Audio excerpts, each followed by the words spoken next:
Akashvani Imphal Nayani Devi na pau pajari ahanbadam aruoiba pau Nongsup Bengal Bidhan Sabagi and Isubatangka ki vote kombagi tabak kamteng kalle vote tha hi kun mapanda thadanagani Panchayati Raj Mantraloy na sindunangasi National Panchayati Raj Numit Laibak Sinbatung Pangtuknari Awang Nongpok Raja Singdanga Putopagi Chang Hokibase Hikara Sida Singtaningai when he hengatle Amasung Social Justice Amasung Empowerment Mantraloy na Sinba Numit Umni Jataga Daba Chintan Sibir Ngasidagi Chandigarda Hauragani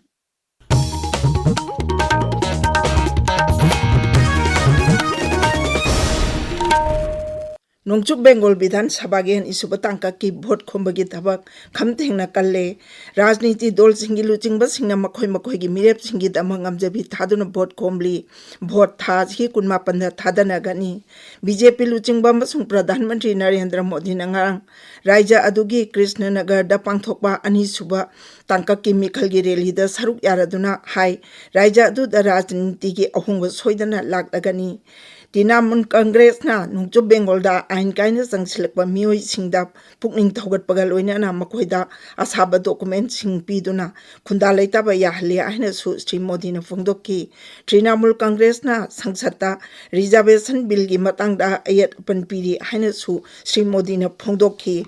Amaromda BJP luchingba sungri Mantri Amit Shah na ngarang Nongchuk Bengal da mikhal ningthi na pangtokki bagi damak thagatpa phongdorakli Raija adugi Hugli jila gi Balagar amasung Pursurada ani supatangka ki vote khombada Sri Sahana hai ahan batangkak da voter yamna thoroktuna vote hadariba sina Raija adu da Mukhyamantri Mamata Banerjee ki sarkar maithiragani Miyamna tha hi kun mapanda pangtok ka dawriba ni supatangka ki mikhalda su mapung phana saugat pinaba apil tawkhi Birhampur da pangthokpa mikhal gi rally da Congress ki mirep Adhira Jan Chowdhury na voter yamna thoroktuna vote hadabagi damak nungaiba phongdokki BJP luchingba masung Pradhan Mantri Narendra Modi na ngasi Nongchuk Bengal gi damdamda pangthokpa mikhal gi meeting singda saruk yagani tungda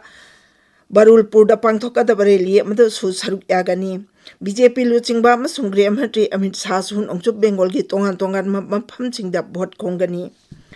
Nongchuk Bengal gi Chief Electoral Officer Manoj Kumar Agarwal na hairi Raija sida ngarang ahanba tangka ki vote hadanabada polling booth manungda pamdaba thodok thokhide adumoinamak State Police Nodal Officer Anand Kumar na mikhal gi niyam sing thugai bagi damak mioi nifuma thoi phagatki aduga mioi changma humpudra na ngarang police custody da thamki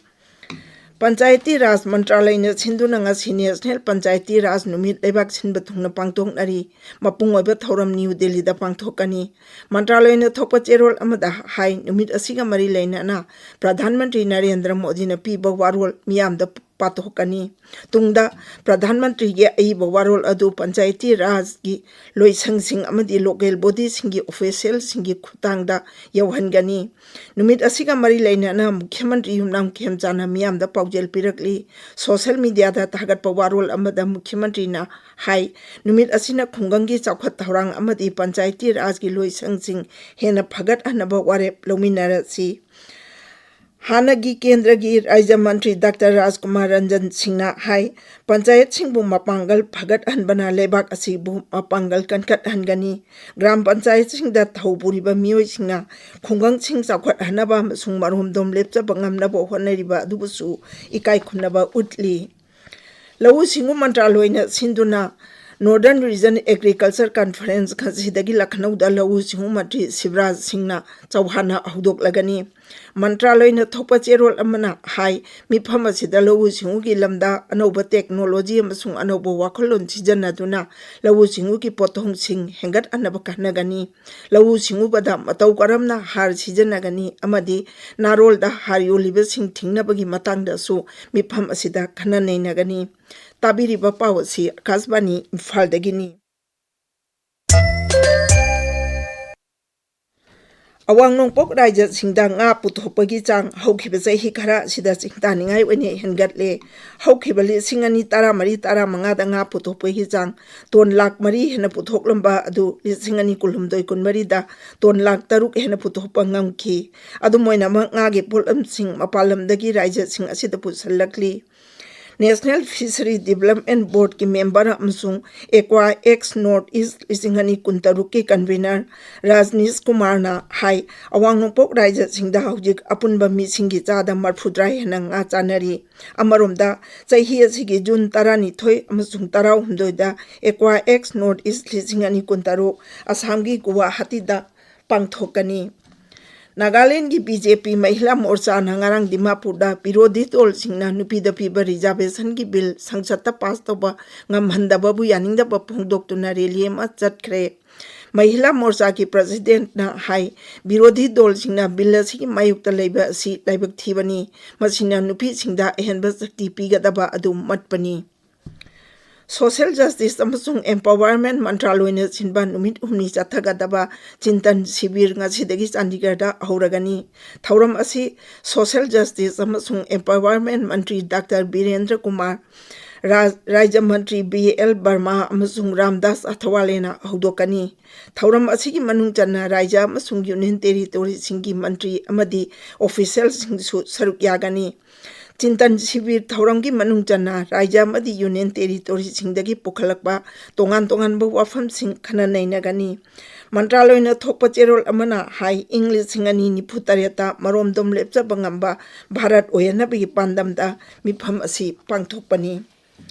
Lok Sabha Daksa Om Birlana, Hairi, Siksa Habis Tabak Pangnaba Kanatana, Samazda, Daita Kangba, Lamjat Pajaba, Masung Puna Zakat Minanabagi, Sakti Lairaba Pambay Amani, New Delhi Dangarang Pangthopa, Kirori, Mal College, Annual Day Gitauramda, Sri Birlana, Hai, Samazda Kwaidigi Swatarba Musing the Kudung Jaba, Masung Zakat Pagi, Kanaba Pangalaba Matamda, Sakana Paikatpa, Taurang Sing Tasing, Mai Pakpangam Leana, Logani. National Education Policy lising ani kunna laibak asigi siksagi lamda capital thinking amasung academic flexibility hena zawkhat anduna awonba ma purakle Science and Technology Mantri Dr. Jitendra Singha hairi laibak asida green economy purakna ba hodabada renewable energy electric mobility amasung green fuel gi lamda thabak tawriba singna achoba tawdang laurakani New Delhi Dangarang Pangtongpa Environmental Sustainability in 21st Century Science Society and Solutions Haiba Jati Thaki Conference Loisin Bagi Tauramda Dr. Jitendra na Hai Lupa Koti Lising Tara Mapan Romchang na Paikal Iba National Green Hydrogen Mission na Udyogi lamda chauna onba puraknaba pandam thamli mahangna hai anoba technology singi matengna steel cement factory na chingbada carbon thokan bagi chang handan bangamle mahangna hai green ecosystem na miyamda hena tabak pi bata natana tungkoiba amasung carbon thokan bagi chang hanta hingani